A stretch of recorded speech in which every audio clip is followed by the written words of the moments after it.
Boker Tov les Koulam, et voilà, c'est parti pour notre étude du vendredi matin sur la Parashat Hashavua en version un petit peu plus longue que celle qu'on a eue hier. Alors c'est parti, Parashat Chaye Sarah. La Parashat de Chaye Sarah, les amis, eh bien tout de suite on va se poser the question. Ben évidemment, vous savez ça on l'a déjà dit et on l'a redit et re-redit, mais il faut encore en parler. Quand tu appelles le titre d'un livre, tu choisis le titre d'un film, l'Oméchané, il est censé représenter un minimum ce qu'il y a dans le bouquin. Et là, le titre donné à la paracha, mais ce n'est pas seulement le titre donné par nos sages, c'est l'ouverture de la paracha, Vaïou Chaye Sarah. On s'attend, et c'est naturel, de parler de la vie de Sarah. Eh bien non, on ne va pas du tout nous parler de sa vie, on va nous parler uniquement de sa mort. Alors là, les amis, la question, elle est simple. Tu vas me dire peut-être que Abraham va faire un grand éloge funèbre à Sarah, à sa bien-aimée. À ce moment-là, je peux comprendre que même si on nous parle de sa mort, en fait, on va nous retracer toute sa vie. Sauf que, c'est absolument pas le cas. Ce n'est absolument pas de ça que va parler la paracha. On va à aucun moment parler de ce que Sarah a fait. Et d'où la question maintenant qui retentit, mais alors pourquoi cette paracha s'appelle Chaye Sarah? Quel est le but de cette paracha? Si vous réfléchissez et qu'on regarde ce qui s'est passé derrière, on se rappelle de la paracha de Lech Lecha où Akadosh Baruch Hu a présenté le projet qu'il voulait réaliser à Abraham. Dans la paracha de Vaïra, on a vu la semaine dernière comment est-ce que Abraham a appris la composante qui lui manquait pour réaliser le projet, Midat Hadin, et a intégré Yitzhak. Quel est le propos de la paracha de Chaye Sarah? Eh bien, le propos de la paracha de Chaye Sarah est de maintenant commencer à réaliser le projet divin. Comment on va faire? Vaïou Chaye Sarah Bemet. Vaïou Chaye Sarah, et la Torah nous dit tout de suite, je prends le verset, la Torah nous dit tout de suite, hop là, et voilà, je ne suis pas préparé. Voilà, Vatamot Sarah Bekiryat Arba Ichevron Beretz Kenan, Vavo Avraham Mispod de Sarah Velifkota. Et voilà, c'est tout ce qu'on va nous dire du Espède d'Avraham a priori. On va rien nous enseigner de plus, et ça paraît quand même bizarre. Quoi, Avraham n'a rien à dire à sa femme, a rien à dire au monde sur sa femme. Et en fait, toute la première partie de la paracha nous apprend comment Avraham va acquérir, Meharat HaMarpela, le terrain pour enterrer Sarah. Eh bien les amis, je vous le dis, il s'agit ici du plus bel éloge funèbre possible pour Sarah. Car il faut savoir qui est Sarah. Vaïou Shene Chaye Sarah. On dit Vaïou Chaye Sarah, Mea Shana, Ve'esrim Shana, Ve'sheva Shanim, Shene Chaye Sarah. Mais c'est Shene. Les années de la vie de Sarah, bien sûr, mais on peut comprendre également Shne. Il y en a deux. Il y a eu la vie de Sarai et il y a eu la vie de Sarah. Sarai a vécu durant près de 90 ans, alors que Sarah a vécu 37 ans lorsqu'elle a mis au monde Yitzhak. Il y a donc deux vies. L'une où elle n'a pas pu se réaliser et une où elle s'est complètement réalisée. Lorsque Sarai, et je vous le rappelle, nous l'avions déjà peut-être évoqué, elle est bridée. Elle est bridée par qui? Par Abraham. Rappelez-vous, Abraham n'est pas né Abraham. Abraham est né Avram. Et à un moment donné de son histoire, Dieu lui a dit, je vais te changer ton nom et maintenant tu seras plus Avram, mais tu seras Abraham. Au même moment, il y a également un changement chez Sarah. Mais ce n'est pas le même. Car Dieu dit à Abraham, à propos de Sarah, qu'est-ce qu'il lui dit? Eh bien, il lui dit, Vayomer Elohim al Abraham, Sarai ishtecha, lo tikra et shema Sarai, ki Sarah shma. Dieu ne fait pas un changement de nom à Sarah. Il dit à Abraham, mais enfin, arrête de l'appeler Sarai, car elle s'appelle Sarah. Elle s'est toujours appelée Sarah. Mais c'est toi qui l'appelais Sarai. Sarai, c'est ma Sarah à moi. Comment tu veux qu'elle puisse mettre au monde le fils qui va réaliser le projet universel du judaïsme si tu la limites à Sarai Sheli? La reine, tant que tu l'appelles Sarai, elle ne peut pas avoir de fils. Arrête de l'appeler Sarai, elle s'appelle Sarah. En d'autres termes, Sarah, elle a vécu deux vies. Quand elle était Sarai et quand elle est devenue Sarah. Ou redevenue, plus exactement, Sarah. Et quel est donc le projet de Sarah? La vie de Sarah, c'est quoi? Eh bien, c'est deux choses. Avoir un fils, la descendance que Dieu a promise à Abraham, et faire de ce fils l'héritier de la terre d'Israël. C'est pourquoi son grand combat la semaine dernière sera de dire à Abraham, Garesh et ben Amazot, ki lo yirash ben Amazim benim Yitzhak. Le grand combat de Sarah a été de dire, il va falloir renvoyer Ishmaël, car cet enfant-là, l'enfant de la servante, n'héritera pas avec mon fils, avec Yitzhak. Vous comprenez de quoi on est en train de parler? Le combat de la vie de Sarah, c'est quoi? C'est pas seulement la descendance, mais c'est que cette descendance s'implante et hérite de la terre d'Israël. Voilà tout le combat de Sarah. Et on sait à quel point c'est dur pour Abraham. Très dur pour Abraham de prendre ses racines en Eretz Israël. Bichlal, de prendre des racines quelque part. Abraham est quelqu'un qui a envie, eh bien, de voler, propager le nom divin partout. Le problème, il est que si tu n'as pas de centralité, tu ne peux pas avoir un message qui est le tien. Le prophète Ishaïaou nous dira que c'est qui mitzion tetze Torah ou dvar Hashem Yerushalayim. À tel point que c'est les goyim qui diront cette phrase-là, comprenant que ce n'est que par la structure qui forme l'âme Israël qu'il peut avoir un rayonnement sur le monde. Pour Abraham, c'est très compliqué. On se rappelle, après la guerre contre les 4 rois babyloniens, que tous les chefs de la région se sont réunis Be'emek HaMelech, Benachal Kidron, et ont voulu faire d'Abraham le roi de la région. Abraham aurait pu être le chef politique d'Israël depuis longtemps. Il a refusé. Abraham a eu du mal à accepter Yitzhak, maintenant c'est fait, mais Abraham a toujours du mal à accepter qu'il va devoir maintenant s'implanter en terre d'Israël. Sarah venant à mourir, Abraham n'a plus le choix. Abraham va maintenant être obligé de s'implanter en terre d'Israël. En fait, pourquoi est-ce qu'elle s'appelle Sarah, cette paracha? Eh bien, parce que la mort de Sarah va être la réussite de son projet de vie. J'ai envie de dire, entre guillemets, grâce à sa mort, Abraham n'aura plus le choix. Il va devoir s'implanter en terre d'Israël pour y enterrer Sarah. Et voilà toute la discussion. Abraham se trouve devant les gens de Hebron, les Bénéchet, et leur dit, Ger vetoshav anochi imachem. Mais c'est Ger vetoshav. Ger, ça veut dire un résident temporaire, étranger. Toshav, c'est un résident permanent. Il dit Abraham ani Ger, aval ani tzarich liot toshav. Ger vetoshav anochi imachem. Au-delà de cela, il dira Chazal, אם אני גר בעולם הזה, אני תושב עמו. ואם אני תושב בעולם הזה, אני גר עמו. Si je me sens comme étant un résident permanent de ce monde, alors je ne suis qu'un étranger par rapport à Kadosh Baruch Hu. Et si je me sens être étranger dans ce monde, alors je suis un résident permanent à côté d'Akadosh Baruch Hu. Abraham veut donc acheter un terrain pour y enterrer Sarah. Et c'est là que tout va se jouer. Regardez le texte. Ger vetoshav anochi imachem, tenuli, ça veut pas dire donnez-moi un cadeau, ça veut dire vendez-moi. Tenuli achuzat kever imachem, ve'ekbera meti milefanai. Abraham veut acheter quoi? Il veut acheter achuzat kever. Pourquoi faire? Pour y enterrer Sarah. Les choses sont posées. Alors qu'est-ce qu'il veut? Il veut acheter un truc. Et les gens lui répondent, mais non, pas du tout. Shmaoni, Adoni, Nasi Elohim, ata betochenu, bemifrar kevarenu, kevor et metecha. Ish mimenu et kivro, lo yichle mimcha mikvor metecha. Tous les gens lui répondent, mais Abraham, c'est quelqu'un de connu. Il dit, mais attends, c'est un honneur. Au contraire, Abraham, tous ici, on est prêts à te donner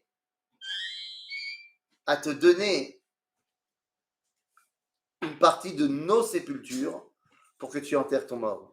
En d'autres termes, on n'accepte pas qu'Abraham ait sa sépulture. Ils sont prêts à le laisser enterrer qui ils veulent, mais ils ne sont pas prêts à lui vendre quelque chose. Et Abraham répond, Vayakom Abraham, Veshtachu la'amaretz v'vnechem vayidaber itam lemor. Im yesh et nafshechem likbor et metim milefanai. Si vous voulez m'aider, laissez-moi rencontrer Ephron ben Tsochar. Qui est ce Ephron ben Tsochar? Ephron, c'est Afar Katan, Afaron. Tsochar, c'est ce qui est lumineux. Ce Ephron ben Tsochar est le dernier descendant qui garde l'entrée de Meharat HaMachpelah. Meharat HaMachpelah dans laquelle a été enterré Adam ve Chava. Ephron le sait, il est celui qui est le descendant du Afar, Mina Adama, de là où a été créé Adam. D'un autre côté, il est donc le descendant de Ephron, il est l'héritier de cette lumière. Il sait très bien qui est enterré là-bas à Meharat HaMachpelah. Abraham le sait aussi d'après le Midrash, lorsqu'il a voulu donner à manger aux anges, eh bien, il y a un petit agneau, un veau, qui s'est enfui et qui a couru jusqu'à Hebron, jusqu'à la Meharat HaMachpelah. Abraham l'a suivi. Il a vu là-bas la lumière du Gan Eden. Et il a vu que Adam et Chava étaient enterrés là-bas. Et donc, il veut aller acheter la Meharat HaMachpelah. Regardez ce qu'il dit. Veiten li et Meharat HaMachpelah asher lo, asher biktzeh sadeh bekesef maleh. Veitenena li betochachem lachuzat kaver. C'est clair. Abraham veut acheter une tombe, une sépulture. Regardez la réponse des Bénéchet. Il lui dit לא אדוני, שמעני, השדה נתתי לך, והמערה אשר בו לך נתתיה. Ephron veut lui vendre son champ, dans lequel il y a la Méhara. Abraham avait pourtant dit, je ne veux pas le champ, je veux que la Méhara. Mais quel est ce débat? Est-ce qu'on achète la caverne? Est-ce qu'on achète le champ avec la caverne? La question est évidente. Vous savez, dans la halakha, imaginons, je fais un cadeau à ma fille. Je lui fais un cadeau, je lui achète, je ne sais pas moi, un collier magnifique en diamant avec marqué son nom, je t'aime ma chérie, et son numéro de Teudat Zehut. Et je l'emmène en tioul, en hélicoptère, au-dessus d'Eretz Israël. Ah, ma fille, je suis sûr qu'elle aimerait bien. Elle me regarde, elle me dit où. Et à ce moment-là, qu'est-ce qui se passe? L'hélicoptère se penche, le collier tombe en plein dans l'eau, dans la Méditerranée, mais dans un endroit très spécial où il y a des requins mutants laser. Impossible d'aller chercher le collier. Là, ma fille est en larmes, elle n'en peut plus. On rentre à l'aéroport et elle est dégoûtée. Mais sauf que le pilote de l'hélicoptère avait justement mis au point un sous-marin spécial anti-requin mutant laser. Et il va chercher le collier dans l'eau. Et le lendemain, il le met en vente. Et on passe avec ma fille et on voit le collier. Et ma fille, elle dit, mais c'est à moi. Il y a mon nom, il y a marqué ma Teudat Zehut. Aval al pi halakha, c'est plus à toi. Désolé, ma chérie. Pourquoi? Eh bien, parce que tu as fait Yehush. C'est-à-dire que tu as abandonné l'idée de pouvoir le posséder. Ce n'est donc plus à toi. Dans le monde occidental, ce qui détermine la possession, c'est ton ticket de caisse. Est-ce que tu as ta Kabbalah? Mais dans la halakha, ce qui détermine la possession d'un objet, c'est ce qu'on en fait. Quand on se pose la question, mais pourquoi la première acquisition en terre d'Israël? Le premier acquis du peuple juif en terre d'Israël, c'est une tombe. On aurait pu penser à une villa, à un champ, à, je ne sais pas moi, une source. Un acquis matériel. Ce qui détermine le lien et la possession, c'est ce qu'on en fait. Si on le laisse à l'abandon, ce n'est plus à nous. Imaginez ce que ça veut dire. Si le premier acquis du peuple juif en terre d'Israël, qui va déterminer notre lien, avait été un champ ou autre chose, eh bien lorsqu'un Israël part en exil et qu'il abandonne son champ, c'est plus à nous. Le premier acquis du peuple juif, c'est une tombe, une sépulture rabotaille. Qu'est-ce que ça veut dire? Eh bien ça veut dire que qu'est-ce qu'on demande au mec de la sépulture de faire? Rien du tout. Le simple fait qu'elle soit là, ça détermine le lien. En d'autres termes, le fait que le premier acquis du peuple juif en terre d'Israël soit une tombe et pas un champ, va déterminer pour Abraham, Yitzhak et toutes les générations que le lien qui va unir Am Israël à la terre d'Israël est aussi intrinsèque que celui qui unit, eh bien, le défunt à la tombe dans laquelle il est. Ainsi, en achetant Meharat Amarpela, Abraham cristallise le lien entre Am Israël et la terre d'Israël. Zéou, Sarah peut enfin reposer en paix. La vie de Sarah a enfin trouvé sa réalisation. Maintenant, une fois que Sarah a été enterrée, une fois que l'implantation et le lien avec la terre d'Israël est mis en place par Abraham, ça y est, qu'est-ce qu'on fait? Qu'est-ce qu'on fait? Qu'est-ce qu'il nous reste à faire? Eh bien, c'est très simple. Maintenant qu'Abraham a réglé la question de l'implantation, il va falloir maintenant régler la question quoi? Eh bien, la question de la succession. Et le chapitre 24 commence en disant la chose suivante.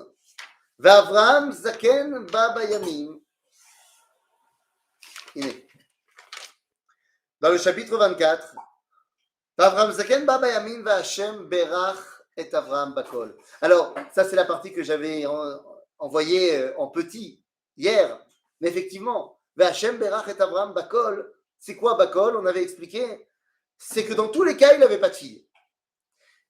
Un avis, celui de Rachid, nous dit qu'il avait un fils.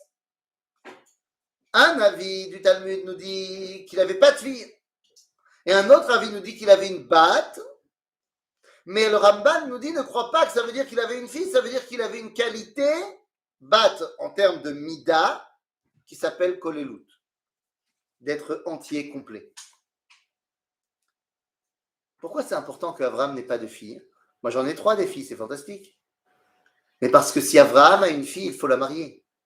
Or, à l'époque, l'identité de la famille, de la nation, passe par le père, et uniquement par le père.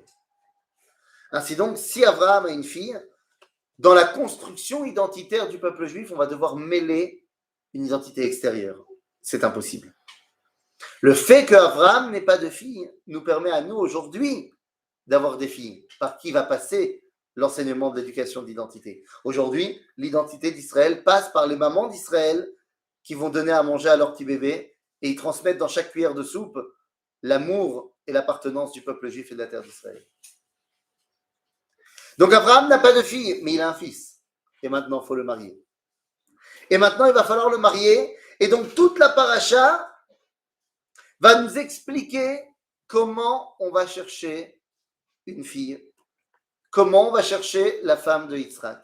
Comment on va aller trouver Rivka? Et la Torah nous emmène dans une réalité incroyable. Pour la première fois, le narrateur, Dieu, la Torah, nous explique que Rivka était belle. Incroyable. On nous dit que cette femme est magnifique. On va nous le dire clairement. Vaneara tovat mare meod. Tovat mare meod. Pourquoi on a besoin de nous dire ça? Vous allez me dire, non, mais Abraham, il avait dit à Sarah, Inena yadati ki isha yefat mareat. Nachon, mais ça c'était Abraham qui parle à Sarah. Encore heureux que le mari trouve sa femme belle. Là, c'est le narrateur qui nous dit cela, comme en nous présentant une réalité. Pourquoi est-ce important de savoir que Rivka était belle? C'est pas la seule. Il va y avoir plein de femmes dans le Tanakh où on va nous dire qu'elles étaient belles.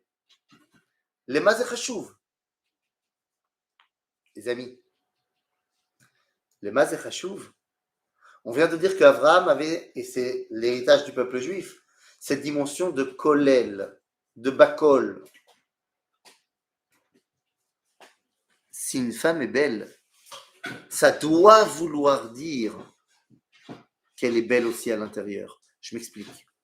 Aujourd'hui, dans notre monde, à cause de la destruction du premier temps, à cause de cette destruction qui fait la séparation entre l'intériorité et l'extériorité, alors on peut trouver des gens beaux et pourris, et des gens moches et tzadiks. Mais dans l'idéal du judaïsme, sheker achen, ve'evel hayofim, dira Shlomo HaMelech. מה זה שקר אכן? אכן זה באמת שקר. La grâce, c'est pas beau. Quand on dit de quelqu'un, ouais, il est mignon, ça veut dire qu'il est pas beau. Sinon, on dirait il est beau. Nous dit Shlomo, sheker achen. Achen, c'est milachon chinam. Grâce, gratuit. T'es pas vraiment belle, mais t'as quelque chose. Ayofi ou lo sheker. Qu'est-ce qu'on dit dans Eshet Raïl? שקר אכן, דבר היופי. C'est ça que tu dis à ta femme? Elle s'est préparée pendant 3 heures, elle est magnifique. Et toi, tu lui dis, chérie, la grâce n'est que du mensonge. Et puis tu sais, la beauté, ce n'est que la fumée qui sort de ta bouche. C'est ça que tu dis? Oui. Mais de quoi on parle? Hevel ayofi. Hevel, comme j'ai dit, c'est la fumée. La fumée qui sort de la bouche, la fumée qui sort de la casserole quand tu es en train de cuire quelque chose. Mais dites-moi, si vous mettez une casserole sur le feu sans rien dedans, il n'y aura pas de fumée. Bon, elle va exploser, mais il n'y aura pas de fumée. On a l'habitude de dire il n'y a pas de fumée sans feu. Mais je dirais non. Il n'y a pas de fumée sans quelque chose à l'intérieur qui cuit. La fumée qui sort de la casserole, c'est l'expression extérieure de ce qu'il y a dans la casserole.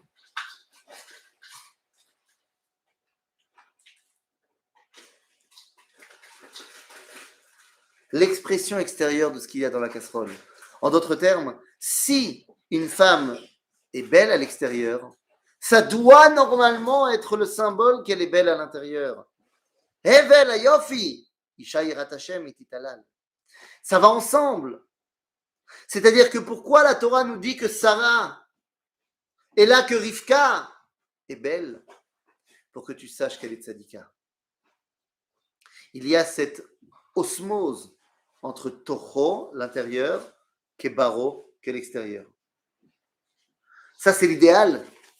Et c'est ça qu'on va rechercher pour Yitzhak. Cette dimension de klalout. Alors très bien, mais il faut aussi autre chose. Midata chesed.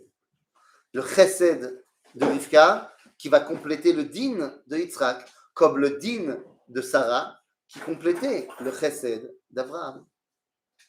Comment est-ce qu'on va vérifier que Rivka est Midata chesed? Eh oui, Eliezer va nous dire, si elle me dit, je te donnerai à boire à toi et à tes chameaux, et un chameau, ça boit 40 litres. Et il y en a 10. Bekitso. Très bien. Midata chesed pour compléter le din, kolelut, akol beseder. Mais il y a une autre chose fondamentale. Alors on va reconnaître Rivka, beseder, et après arrive le moment où on concrétise le shidur.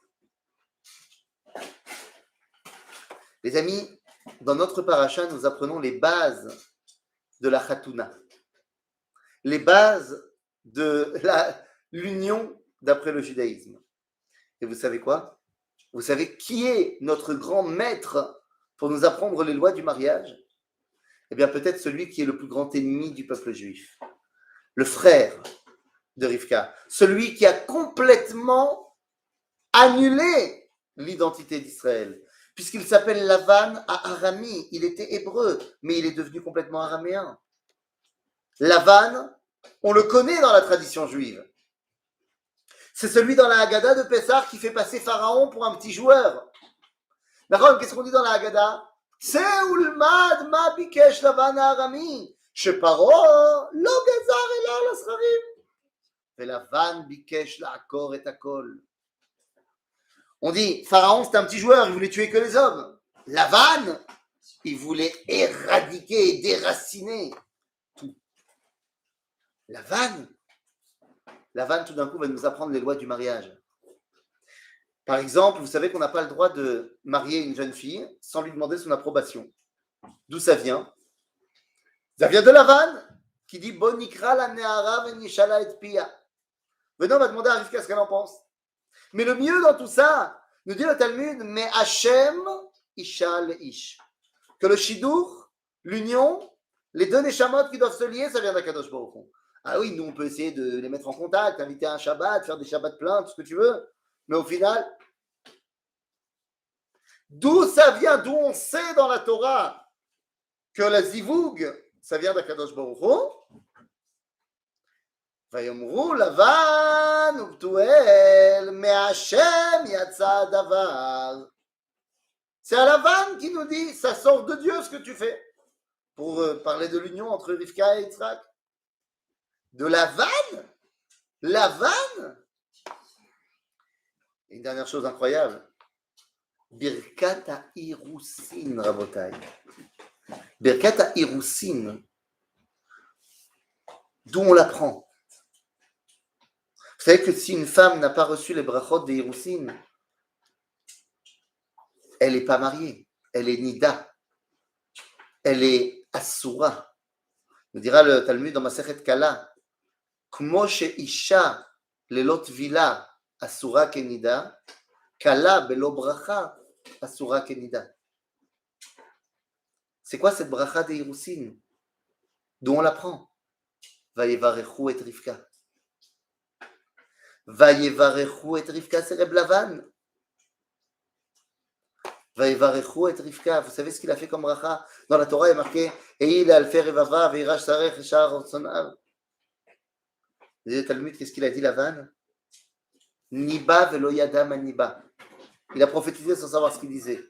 Et il a dit Baruch ata Hashem Elokeinu melech haolam asher kideshanu b'mitzvotav vetzivanu al ha'arayot ve'asar lanu et ha'arusot ve'itir lanu et ha'nesuot lanu al yedei chuppah ve'kiddushin Baruch ata Hashem mekadesh amo Israël al yedei chuppah ve'kiddushin. Comment est-ce qu'on peut apprendre de Lavan qui est tellement anti-Kedushat Israël, les éléments même du fondement de Kedushat Israël? Eh bien parce que seul quelqu'un qui nous connaît parfaitement peut s'opposer à nous. Très souvent, ce sont nos ennemis qui savent mettre le doigt sur qui on est. Effectivement. Les grands ennemis du peuple juif, qu'ils viennent au niveau des racines du Ham Israël ou pas, comme Torquemada, comme Lavan, ou pas, eh bien, sont les personnages qui vont le mieux pouvoir cerner qui représente pour eux un danger, ce qui en vérité représente pour le monde une bénédiction. Le shidour de Rivka et de Yitzhak est au centre de notre paracha. Pourquoi? Eh bien parce que si le début de la paracha nous parle de l'héritage, de la réalisation du projet, il faut s'implanter en terre d'Israël pour avoir un centre. Maintenant, il va falloir déterminer, on a la descendance, on a Yitzhak, mais il faut que cette descendance se perpétue. Il faut donc maintenant que Yitzhak continue. Et pour ça, on va poser les bases de ce qui va amener à la Kedusha propre du peuple juif. Abraham et Sarah, on ne sait pas trop comment ils se sont mariés. Sauf Parashat Noach, on ne sait pas trop. Maintenant que le projet est mis en place, chaque mariage représente la réalisation du projet. C'est pour ça que lorsque un couple se marie, on dit Mishebana bait echad beIsraël, bana echad michomot Yerushalayim. Celui qui construit une maison en Israël, un couple, c'est comme s'il construisait les murailles de Jérusalem. Quand vous regardez les Shiva Brachot, il ne s'agit pas seulement de la simcha du Khatan et de la Kala. Il s'agit de la simcha individuelle, de la simcha de l'humanité, de la simcha de Bniyat Yerushalayim.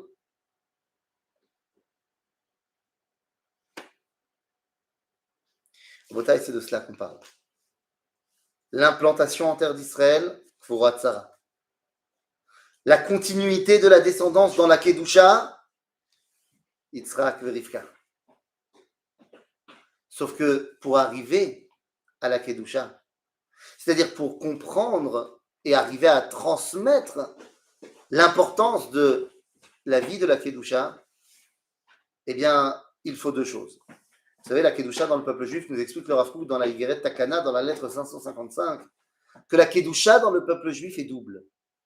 Il y a la Kedusha intrinsèque qui est reçue parce que tu es l'enfant d'Abraham, Yitzhak et Yaakov. Mais il y a aussi une Kedusha qui dépend de mes actions. Or, le Rav Kook nous dit la Kedusha intrinsèque, elle est là, mais elle ne se dévoile que par l'intermédiaire des actions. Et donc, si le mariage de Rivka et de Yitzhak montre cette Kedusha intrinsèque, c'est celle qu'il faut dévoiler pendant l'acte du mariage et pendant Bichlal, la transmission de l'identité. elle ne peut se révéler que par la Kedusha des actions, ce qu'on va appeler nous aujourd'hui Torah ou Mitzvot. La reine, on ne pouvait pas terminer la paracha sans les prémices de l'enseignement de la Torah. La paracha se termine après que Yitzhak et Rivka se soient trouvés, ça y est. Ben, qu'est-ce qu'on nous raconte? On nous raconte qu'Abraham se remarie. Allez, Khatunat Skenim, un nouveau mariage sympathique. Quoi? Oui, Abraham va se marier avec qui? Ketura. Non, ça, je vais vous dire, c'est Agar qui a fait Tchouva. Bon, c'est sympa. Et d'ailleurs, on va savoir que de Ketura, il va avoir 6 enfants. Sympa. Mais bon, c'est important de savoir ça. Abraham n'est plus sur l'avant-scène de l'histoire maintenant. Le rôle principal maintenant, c'est Yitzhak. Donc pourquoi c'est important de savoir qu'Abraham se remarie avec Ketura? D'autant plus qu'après, ses enfants avec Ketura, il va les envoyer au loin. Ils ne vont pas avoir d'influence, sauf un. Il y en a un qui est fondamental. L'un des enfants d'Abraham et Ketura. Iné. Yosef Abraham Vaikar Isha Ushma Ketura. Vateled Loet Zimran. Connais pas. Yokshan. Connais pas. Medan. Connais pas. Ishbak. Connais pas. Shuach. Connais pas. Mais le 4e fils, entre Medan et Ishbak, celui-là, je le connais bien. Midian. Midian, Nachon. Midian, c'est Yitro. Yitro, c'est le maître de Moshe. Bemidian Nitgadel. Moshe a grandi à Midian. Moshe a appris à être prophète à Midian. À Midian, Moshe a appris la Torah d'Abraham, qui lui a permis de recevoir Torah de Moshe. Nous avons donc ici les prémices de ce qui va amener la Torah de Moshe, qui nous permet de dévoiler par l'intermédiaire de nos actions la Kedusha profonde, qui est celle de l'appartenance à l'identité d'Israël, qui une fois sur la terre d'Israël peut devenir une bracha pour toute l'humanité. Shabbat shalom les koulam.